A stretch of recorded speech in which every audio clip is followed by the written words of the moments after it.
వెంకటేశ్వరుడి విషయంలో ఏమిటి అంటే మనం వెళ్ళినప్పుడు తలనీలాలు ఇచ్చేస్తాం. ఇచ్చేసినప్పుడు తలనీలాల రూపంలో పట్టి ఉన్నటువంటి పాపములను తొలగిస్తాడు.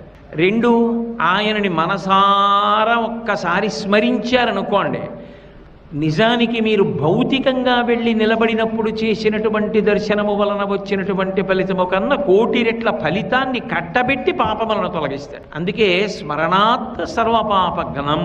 మనను ఉత్తరాయణ పుణ్యకాల ప్రవేశ సమయంలో మనలో చాలామందిని వెంకటాచలానికి వెళ్ళడం జరిగింది.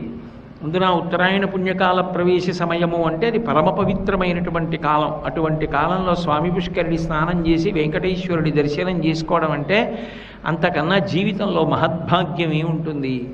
బయట కనబడే భాగ్యం చాలామంది దగ్గర ఉండొచ్చు, లోపల కనబడే భాగ్యం కొంతమంది దగ్గరే ఉంటుంది. అది బయటికి కనబడే భాగ్యం కాదు అది. కాబట్టి